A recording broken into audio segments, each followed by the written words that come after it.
ज़रा हटके में खुशामदीद। ज़रार खोड़ो, वसतुल्लाह ख़ान, शाहज़ेब जिलानी का सलाम कबूल कीजिए। चीन की मेज़बानी में पाकिस्तान और अफ़गानिस्तान के वज़राए ख़ारजा की मुलाकातें हुई हैं। इलाके में अमन व सलामती की बातें हुई हैं और CPEC को अफ़गानिस्तान तक वसअत देने की बात हुई है। इस पर हम प्रोग्राम में आज बात करेंगे। हमारे साथ एक साबिक़ सफ़ारतकार होंगे। इसके अलावा शिमाली वज़ीरिस्तान के इलाके मीर अली में एक मुबैना ड्रोन स्ट्राइक हुई है जिसमें 4 बच्चों की जानें गई हैं। वहाँ पे लोग सरापा एहतजाज हैं कि ये हमला किसने किया, कहाँ से हुआ, इसकी भी ज़रा हकीकत जानेंगे। पेशावर में अपने नामानिगार के पास जाएंगे। लेकिन प्रोग्राम का आगाज़ बलूचिस्तान के ज़िला खुजदार में होने वाले आज के दहशतगर्द हमले से, जिसका निशाना आर्मी पब्लिक स्कूल के बच्चे थे। वो बस में सवार थे। अलसुब ये हमला हुआ जब ये बस जो है बच्चों को पिक कर रही थी स्कूल जाने के लिए। पुलिस हुकाम के मुताबिक एक छोटी सी गाड़ी ने आकर वो बस से टकराई है, जिसके बाद ये धमाका हुआ और बस मुकम्मल तौर पर तबाह हो गई।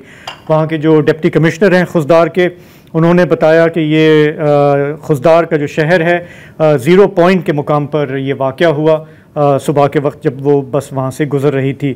अब तक की जो इत्तलात हैं, 4 बच्चियों की जानें इसमें गई हैं। 6 अफराद टोटल इस वक्त जाँ बहक हुए हैं। बस में कोई 40 बच्चे सवार थे 46 और उनके ज़ख्मी होने की इत्तला है। कुछ की हालत काफ़ी तशवीशनाक भी है। इन बच्चों को अस्पताल मुंतकिल किया गया, क्वेटा में भी और कराची में भी। जिन बच्चियों की जानें गई हैं उनमें 12 साला हिफ्सा कौसर शामिल हैं, ईशा सलीम हैं, उनकी उम्र 16 बरस थी, और सानिया सुमरो हैं, उनकी उम्र सिर्फ 12 साल थी। APS पेशावर का जो हमला हुआ जिसने इस मुल्क को झंझोड़ के रख दिया, उसके बाद APS के बच्चों को इस तरह से निशाना बनाना बलूचिस्तान में खुजदार में ज़ाहिर है कि एक बहुत बड़ा वाक़या है वालिदैन के लिए। और इसीलिए फिर हमने देखा कि आज चंद घंटों के अंदर ही वज़ीर आज़म शहबाज शरीफ और आर्मी चीफ़ क्वेटा पहुँचे। हमने माजी में कई दफ़ा देखा है कि जब जब बलूचिस्तान में दहशतगर्दी होती है हुकाम वहाँ पहुँच जाते हैं, मीटिंग्स होती हैं, कंडेमनेशन होती है, अफसोस की बात की जाती है। ज़ाहिर है कि किसी मरहले पर कॉम्पनसेशन की भी बात होगी। आज के जो बयानात सामने आए उसमें सीधा उंगलियां भारत पर उठीं। चीफ़ मिनिस्टर की तरफ से बयान आया, इंटीरियर मिनिस्टर की तरफ से, और उन्होंने कहा कि ये भारत की एक बुज़दिलाना जो है कार्रवाई है। यहाँ पे उनके सहूलतकार हैं जो ये काम कर रहे हैं। तो हमने देखा थ्रू आउट द डे ये ख़बरें चलती रहीं। और अच्छा, 11 भारतीय वज़ारत ख़ारजा के तर्जुमान है रणधीर जायसवाल, उन्होंने खुजदार हमले में भारत के मुलविस होने की ऑफिशियली तरदीद करते हुए कहा कि ये कोई नई बात नहीं कि पाकिस्तान अपने अंदरूनी मसाइल का ज़िम्मेदार हमेशा भारत को ठहराता है, लेकिन इंटरनेशनल कंडमनेशन जो है अच्छी खासी है। चीनी सफ़ीर ने खुल के मजम्मत की है। पाकिस्तान में अमरीकी नाज़िम उल अमूर हैं नेटली बेकर, उन्होंने भी इस हमले की शदीद मजम्मत की है। 11 मई को BLA की तर्जुमान हैं जियंद बलोच, उनकी एक बयान आता है जिसमें वो कहते हैं कि हम इंडिया को अश्योर करते हैं कि अगर वो पाकिस्तान के ख़िलाफ़ बाकायदा इन्वेजन करे तो हम वेस्टर्न बॉर्डर से हमला करेंगे और we will become the practical and military arm of India. ठीक है।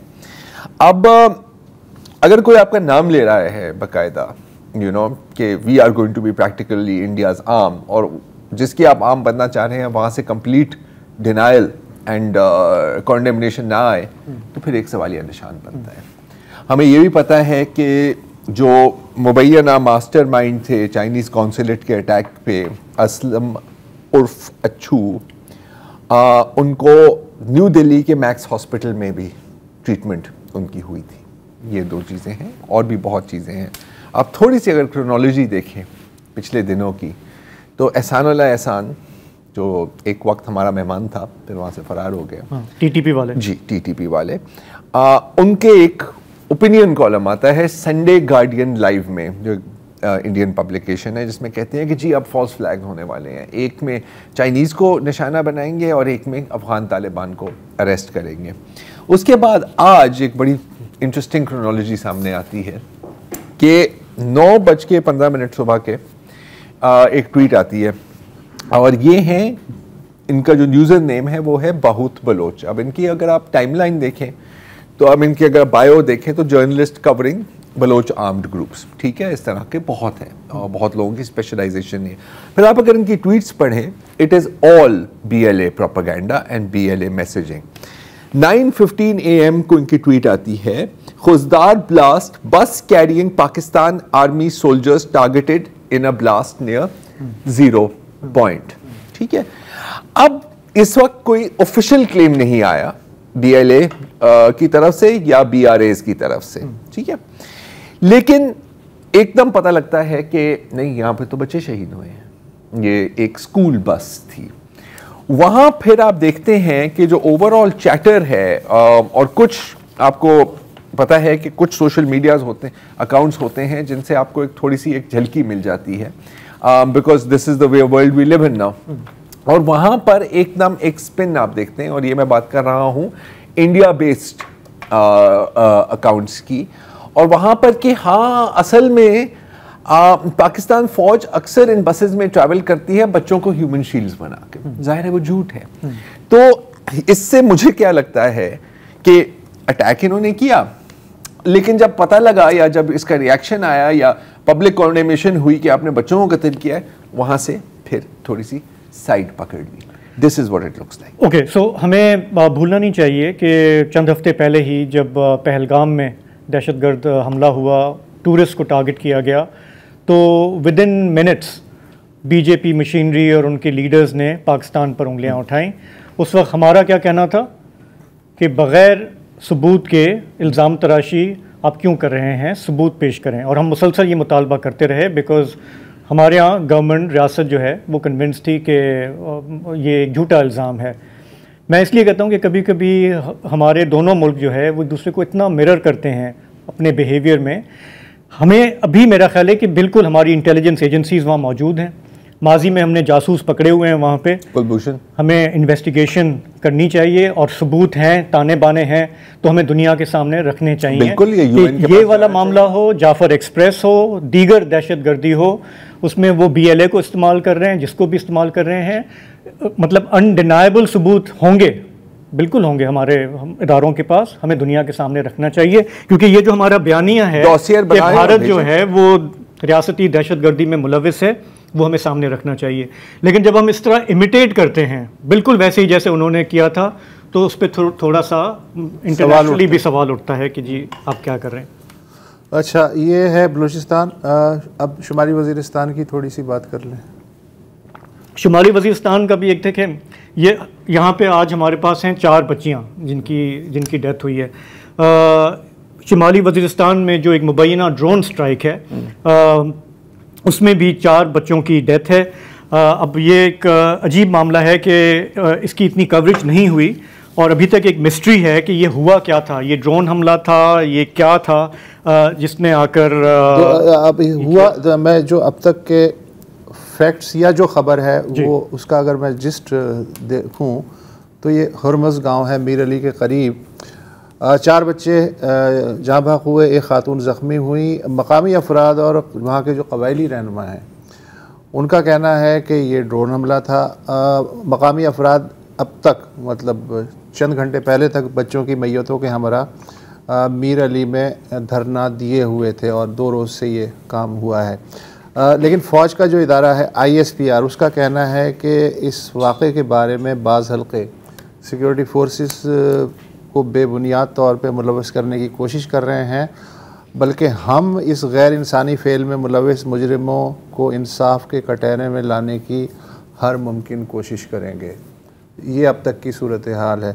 हमारे जो ब्यूरो चीफ़ हैं पेशावर से, अली अकबर साहब, वहाँ यहाँ मौजूद हैं। वहाँ से अली अकबर, कन्फ्यूजन बढ़ रहा है या कम हो रहा है ये जो मीर अली का वाक़या है बच्चों वाला?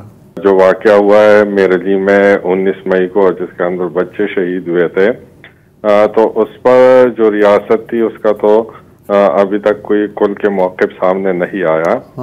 और ये दिया है कि ये जो है बिल्कुल, लेकिन उसके अंदर जो क्वाडकॉप्टर का उन्होंने लफ्ज़ इस्तेमाल किया है, तो यहाँ पर सवालात यही उठाए जा रहे हैं कि अगर कोई TTP के हाथों कोई ऐसे क्वाप्टर लग भी गए हैं, तो अगर इस तरह की बमबारियां होती है आम शहरियों पर, तो उसका जो है गिराना किसकी जिम्मेदारी है।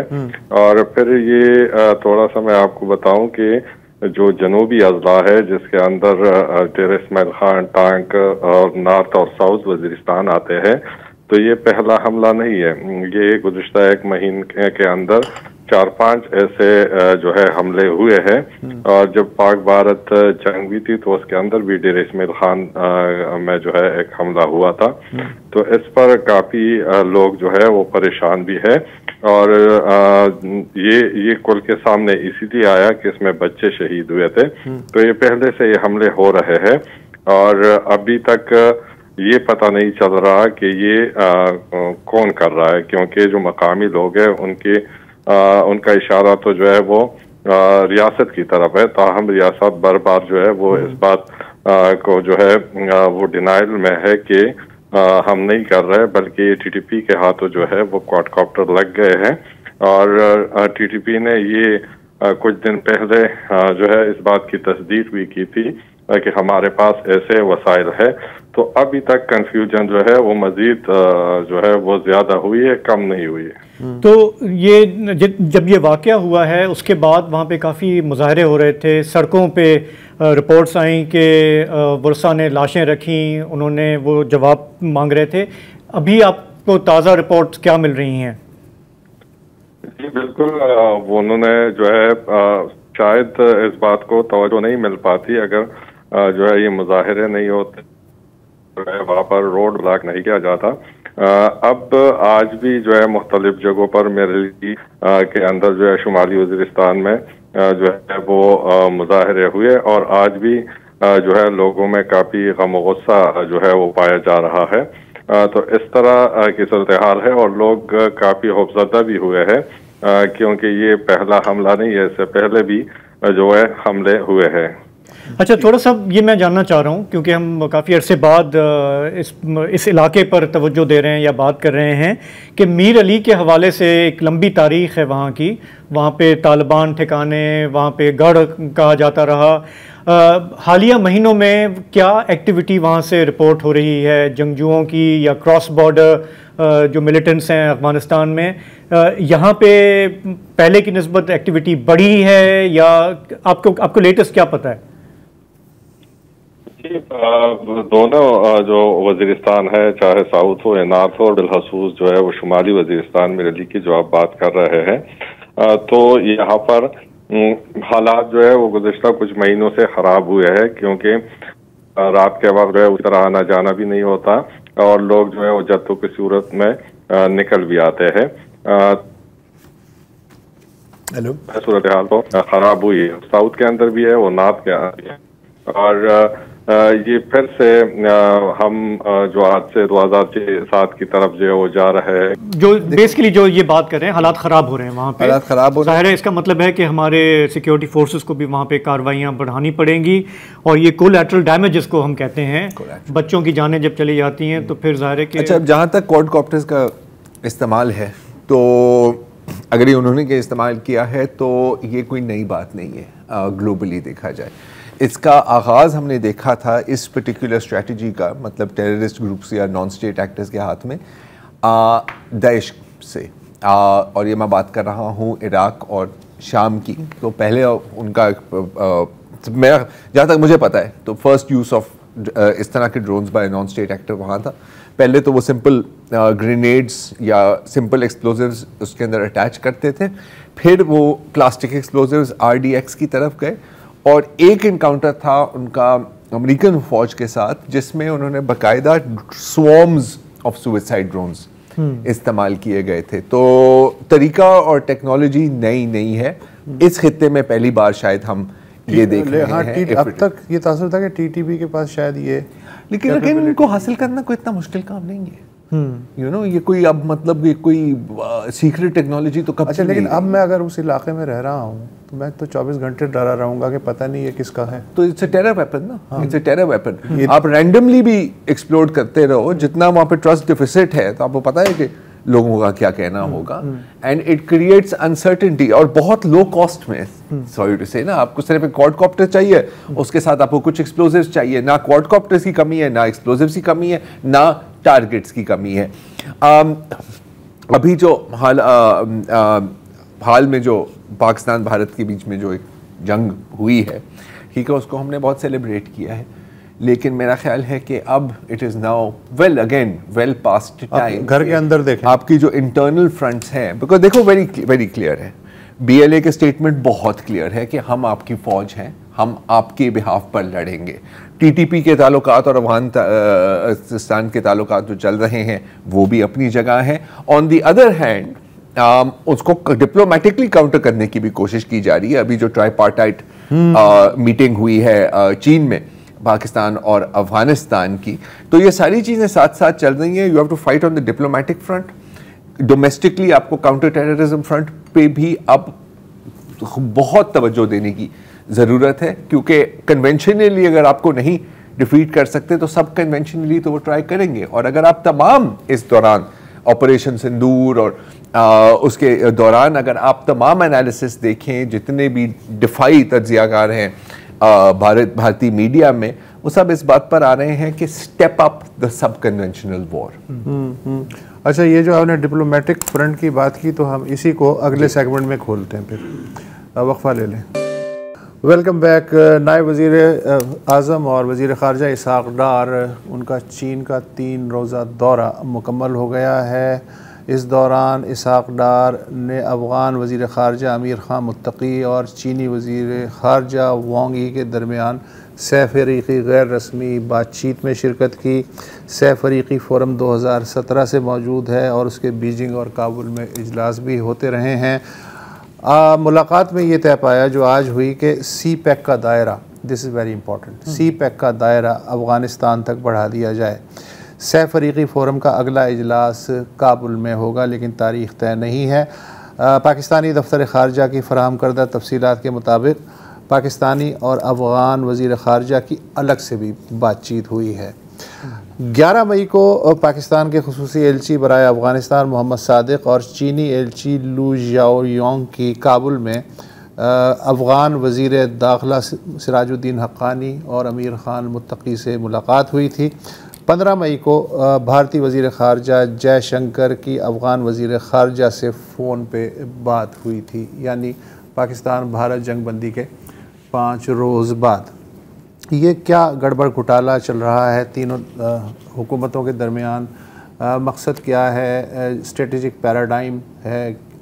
CPEC जो है एक्सपेंड कैसे होगा, क्या नहीं होगा? ये सवालात उठ रहे हैं और इनकी गुत्थी खोलने के लिए सबसे बेहतर जो शख्सियत हैं वो है आसिफ दुरानी साहब, जो मुत्तहिदा अरब अमारात में, अक़वाम मुत्तहिदा में और दिल्ली में सिफारती ज़िम्मेदारियाँ निभा चुके हैं और एक अरसे तक पाकिस्तान के खुसूसी एलची बराए अफ़गानिस्तान भी रह चुके हैं। Thank you so much Durrani साहब के आप आज हमारे साथ हैं। ज़रा ये गुत्थी जो मैंने आपको बताई, इसको सुलझाने में, इसका सिरा पकड़ने में हमारी मदद कीजिए। जी, बहुत शुक्रिया वसत साहब और आपके दूसरे साथियों को मेरा सलाम। मैं ये कहना चाहता हूँ कि ये जो सफरे की मुलाकात हुई है फॉरेन मिनिस्टर लेवल पे, जैसे आपने फरमाया 2017 से फॉरम मौजूद है जी, अगरचे में रेगुलरिटी का फुकदान रहा है। अभी मसलन last foreign minister level talks हुई थी वो मई 2023 में हुई थी।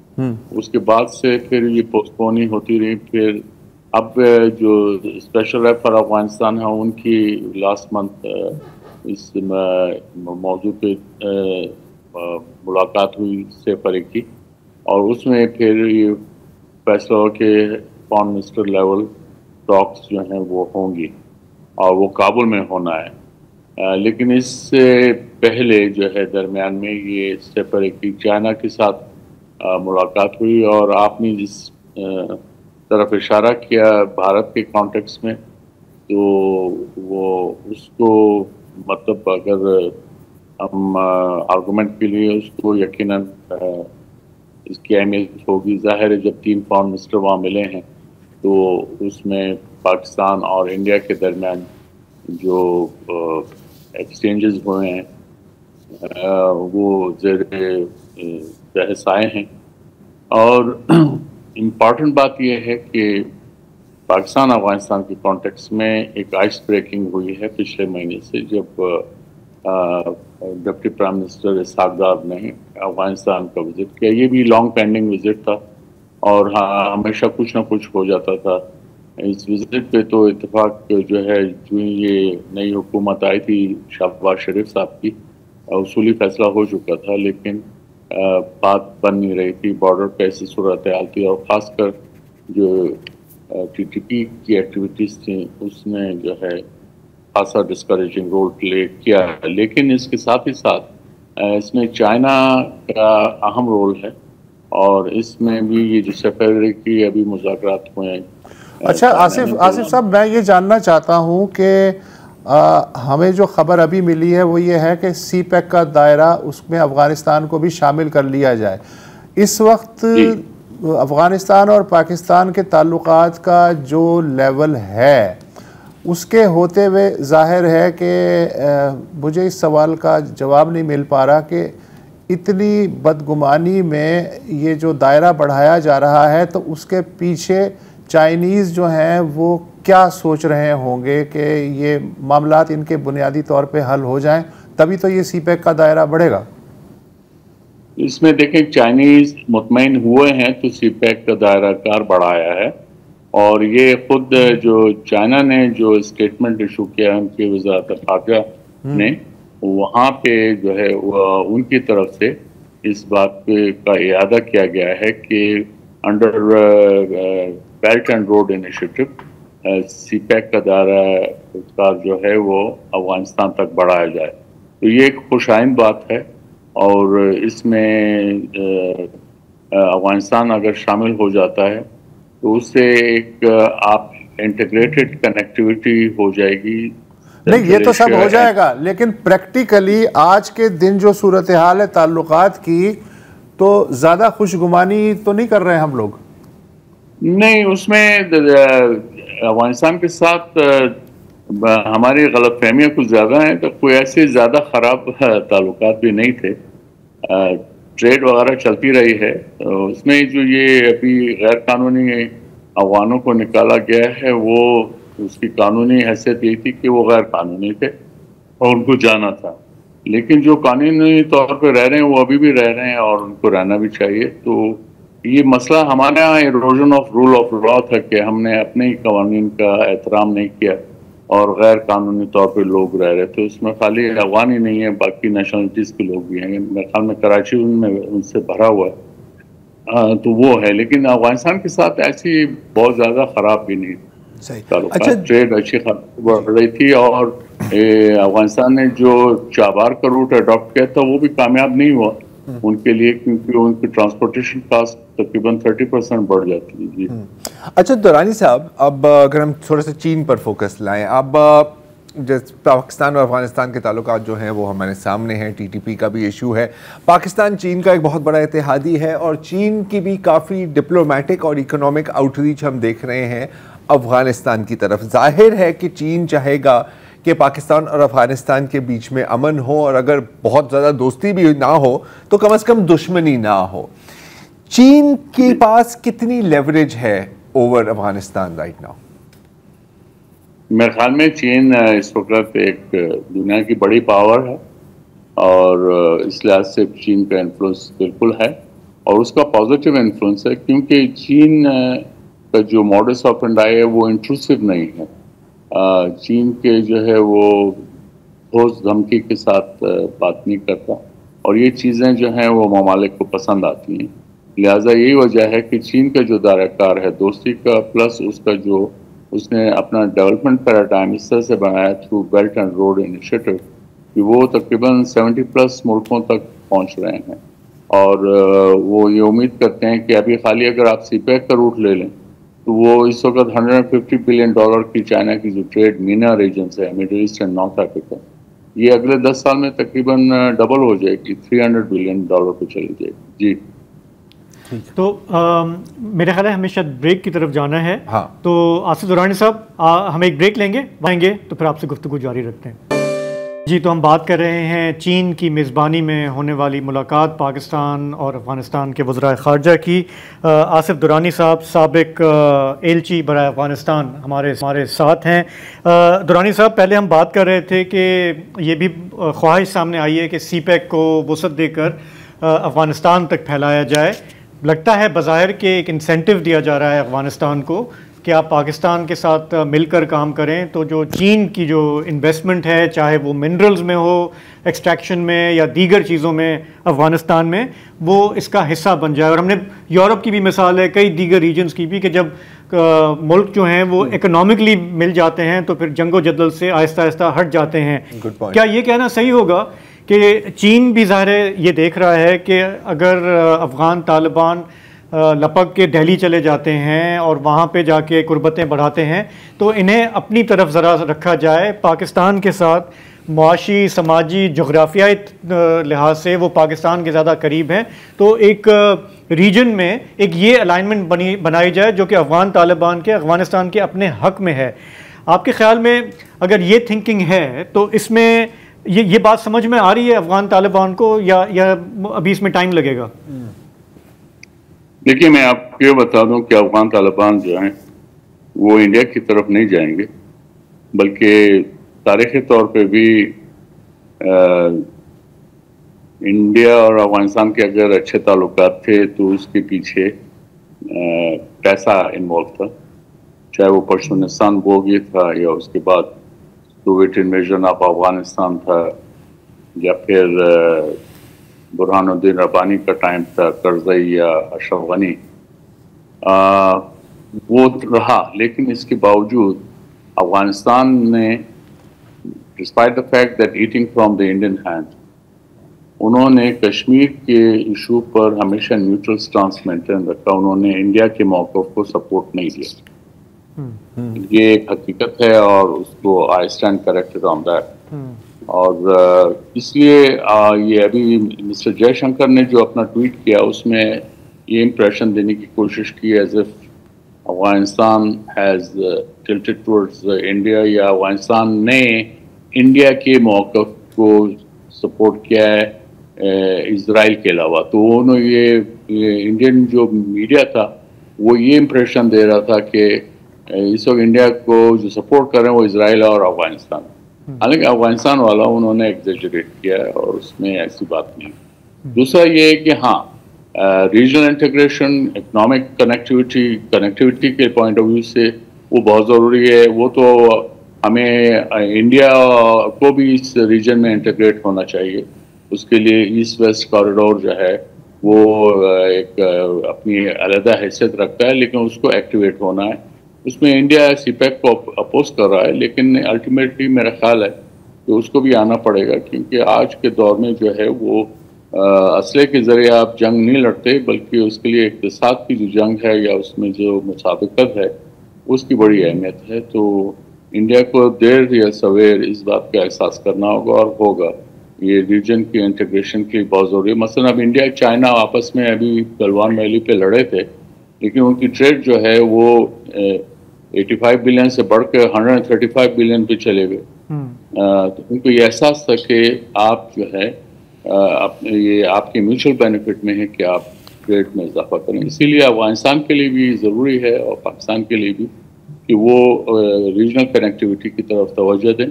जैसे ट्रेड जब इजाफा होगा तो आपने वसत साहब ने जैसे सही फरमाया कि फिर जो है लोग जंग की तरफ नहीं जाते। लोगों में जब खुशहाली आती है तो वो जंग से दूर हो जाते। तो ये है। और इसमें ये जो चाइनीज़ फॉरेन ऑफिस ने जो है वो जो स्टेटमेंट इशू किया उसमें इस तरफ की भी इशारा किया। और एक अहम पॉइंट जो मैं आपको बताना चाहता हूँ उसमें ये है कि पाकिस्तान ने अफगानिस्तान के साथ अपना डिप्लोमेटिक रिलेशनशिप जो है वो उसको एलिवेट करने का फैसला किया है। अगरचे बाकायदा रिकग्निशन तो शायद फौरी तौर पे ना हो, लेकिन आप उसको एम्बेसडोरियल लेवल का दर्जा दे देंगे जैसे चाइना ने किया है। सही। और तो पाकिस्तान वो दूसरा मुल्क होगा जो एम्बेसडोरियल लेवल पे आएगा।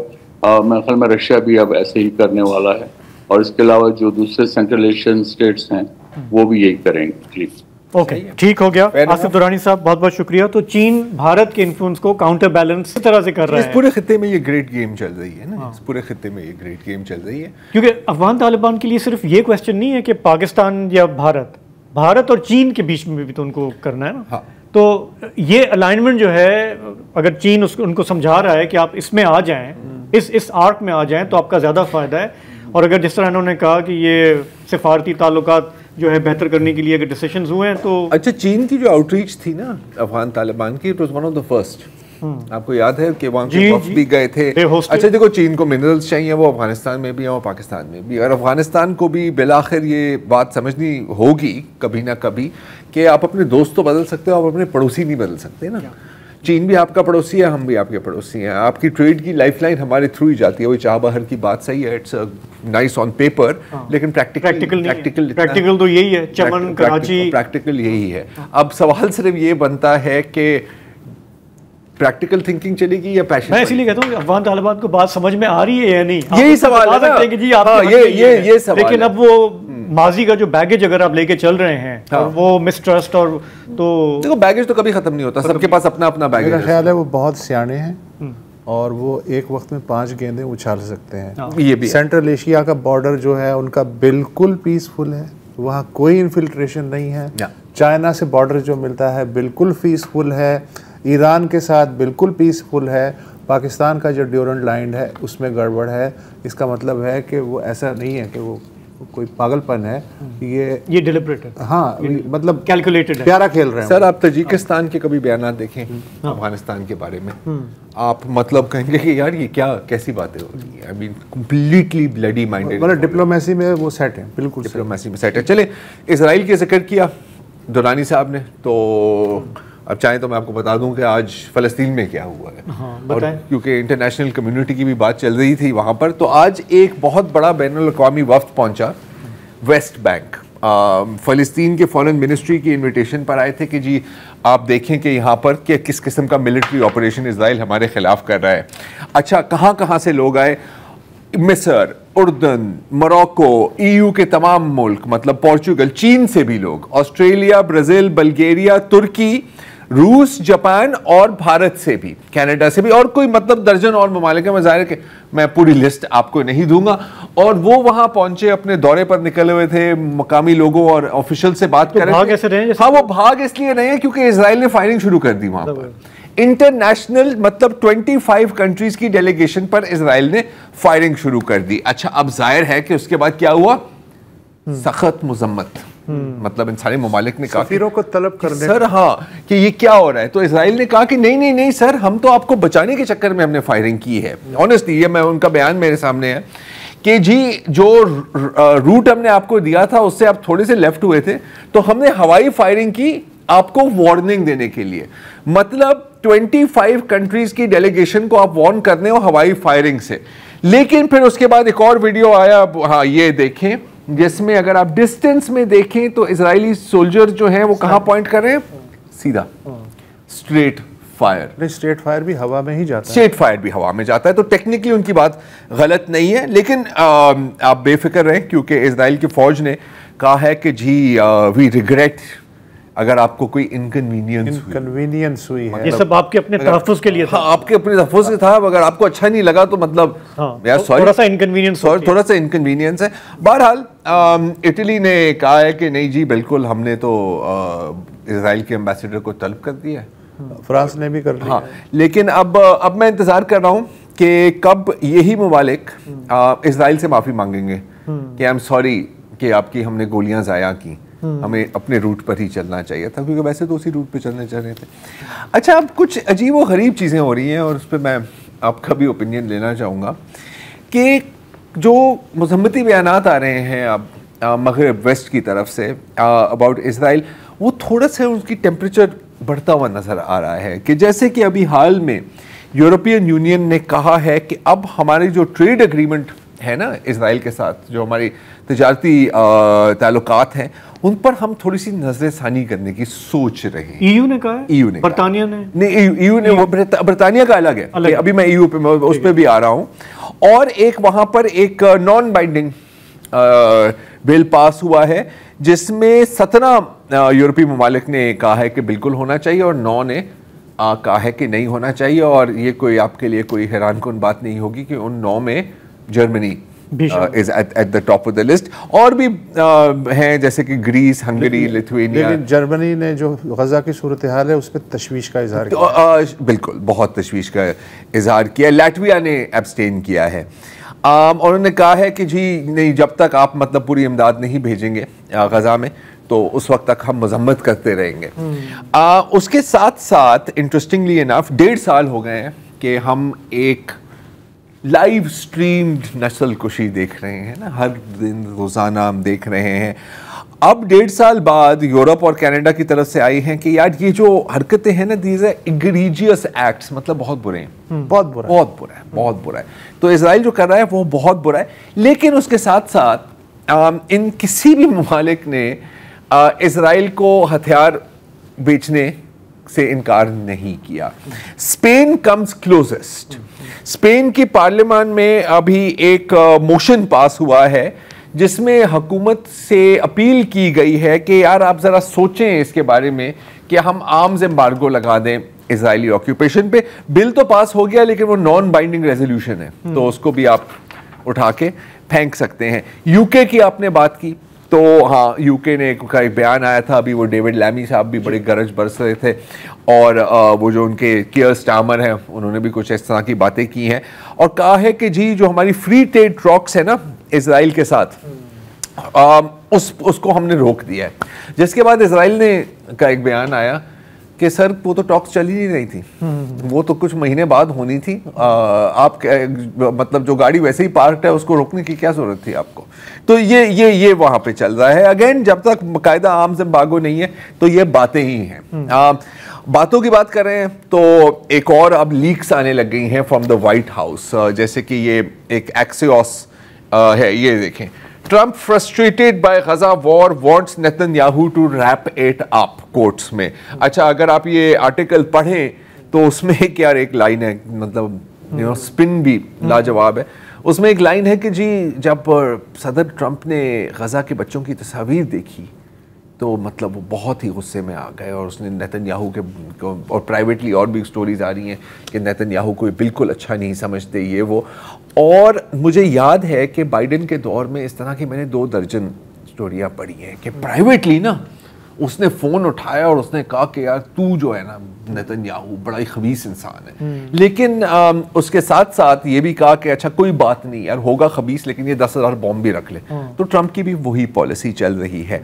अभी कोई वो डिफेंस डोम के लिए भी उन्होंने फंड्स, ये भी हो रहा है। तो पॉइंट इज ना, मोस्ट रीसेंट पॉइंट इज कि जो कहा जा रहा है उस पर बंदा फोकस ना करे ना, जो किया जा रहा है उस पर फोकस किया जाए। और गजा में क्या हो रहा है आपको बताते हैं इस वक्फे के बाद। Welcome back. आज गजा की हेल्थ मिनिस्ट्री ने एक नई डॉक्यूमेंट रिलीज की है, हजार सफ़ों की है, और उसमें जिन फ़लस्तीनी शुहदा की तस्दीक हो सकी है, जिनका रिकॉर्ड है, जो मिल गए हैं जिनकी लाशें, उनके नाम, उम्र और दीगर इन्फो वहाँ पर रिलीज़ किया है। पहले जो 100 पेजेस हैं, मतलब कि जिनमें 5000 नाम हैं, उसमें उम्र 5 साल की है या 5 साल से कम। और अगर आप पहले 18 पेज देखें तो उम्र लिखी हुई है 0, मतलब कि वो एक अपनी पहली सालगिरह से पहले ही उनको कत्ल कर दिया गया है। अभी हाल में ही ये कल का बयान है, अक़वाम मुत्तहिदा का कहना है कि अगले 48 घंटों में, अब 24 घंटे ही रह गए हैं, 14,000 फ़लस्तीनी बच्चे भूख से मर सकते हैं। वेस्टर्न मीडिया में आप देखें तो लफ्ज़ इस्तेमाल किए जाएंगे ह्यूमैनिटेरियन क्राइसिस, लेकिन हमें पता है कि ये एक मैन मेड क्राइसिस है। और अभी बहुत ही शोर मचाने के बाद आपने यकीनन आपने ये खबर कवर भी की थी मेरा ख्याल है कि पिछले रोज़ कि कुछ एड के ट्रक गजा में दाखिल हुए हैं। 5 एड के ट्रक दाखिल हुए हैं जहां पर आपको कोई तकरीबन 5000 की ज़रूरत है। उसमें इतना सामान था कि शायद 20 या 100 से ज़ायद लोग उसका फ़ायदा ना उठा सकें। और आप ये भी देखें कि 5 ट्रक्स में से 2 में सिर्फ कफन थे। ये these are just shrouds for the dead. तो जो इमदाद भेज रहे हैं उनको भी पता है कि वो क्या भेज रहे हैं और जैसे ही अच्छा पीआर पर्पसेस के लिए दिखाने के लिए कि सर देखिए हम कितना अच्छा काम कर रहे हैं, ट्रक्स तो भेज दिए और फिर उसके एकदम बाद जो अद्वियात का वेयर हाउस है नासिर मेडिकल कॉम्प्लेक्स में, वहां पर बमबारी करके उसको तबाह कर दिया। अब जब हम भूख की बात करते हैं, जब हम फैमिन की बात करते हैं, स्टारवेशन की बात करते हैं गजा में, तो अक्सर बच्चों की बात करते हैं और कई आपको इस तरह की हमने दिखाए हैं। लेकिन ये आप कभी ना भूलें कि बच्चे, मर्द, ख़वातीन और बूढ़े सब एक ही दोज़ख से गुजर रहे हैं। तो एक मैं आपको एक क्लिप दिखाना चाह रहा हूँ एक बुज़ुर्ग फ़लस्तीनी इंसान की, जिसने पिछले 3 दिनों से कुछ नहीं खाया। इसकी हमने सबटाइटलिंग नहीं की क्योंकि ज़रूरत ही नहीं है। सुनिए।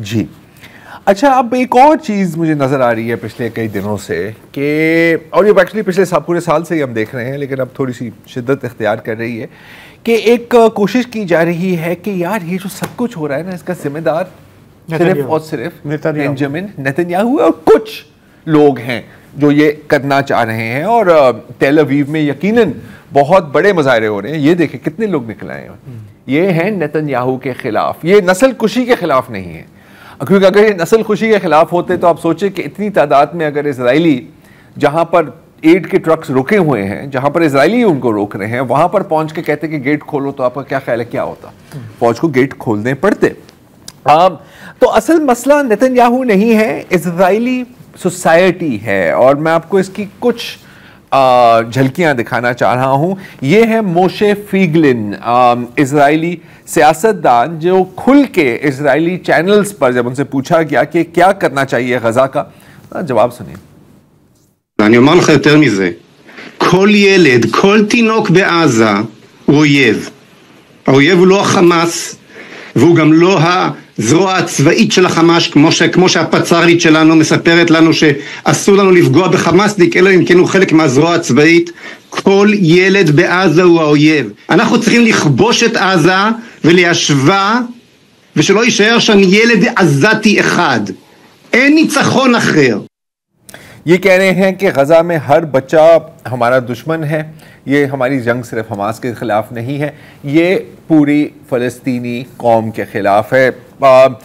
अगेन ये बयानात आपको कभी CNN या इन तरह की वेबसाइट्स पर आपको नहीं मिलेंगे, हालांकि ट्रांसलेट करना कोई इतना मुश्किल काम नहीं होता। अच्छा, बहुत ही कम उम्र से ये नफ़रत सिखाई जाती है इज़राइल में। मैंने एक इज़राइली किंडरगार्टन टीचर का क्लिप देखा है, वो भी आप देख लें। זאת התרבות הישראלית, אנחנו מסתכלים עליהם כנחותים מאיתנו, אנחנו מתהלכים בהבנה שהערבי שווה פחות מאיתנו. לכן הוא מקבל את הבעיטה, ולכן הוא מקבל את הסתירה, ולכן אנחנו מחנכים כלבים שננעלים על הסתות שלהם ולא עוזבים אותם. לכן אנחנו יורים בהם, כי הם לא שווים. כי מי זה? जी अच्छा, अब हम ज़ाहिर है कि मगरबी ममालिक और अमेरिका और यूरोप को तो कोसते ही रहते हैं, लेकिन अभी हाल में जो ट्रंप की पार्टी हुई है सऊदी अरब में और UAE में, ट्रिलियंस ऑफ डॉलर्स की इन्वेस्टमेंट, उनमें से किसी एक ने ये नहीं कहा कि यार एक हमारी कंडीशन है कि यार इसको आप रोक दें। वो तो मतलब डिबेट का हिस्सा ही नहीं था। और ये तो कुछ नहीं है, जो आपको याद है कि जो एक मैसेकर हुआ था 15 पैरामेडिक्स का अभी हाल में, जिस ब्रिगेड ने वो मैसेकर किया था उसका नाम है सैयरत गोलानी, और इस वक्त वो मोरक्को के शहर अगादीर में है। Doing training exercises with the Moroccan army बड़े फख्र के साथ। वाह। तो ये है। मजीद क्या बोले? नहीं, अब मतलब यही बोल सकते हैं कि आज के लिए इतना ही जी, इजाज़त दीजिए, खुदा।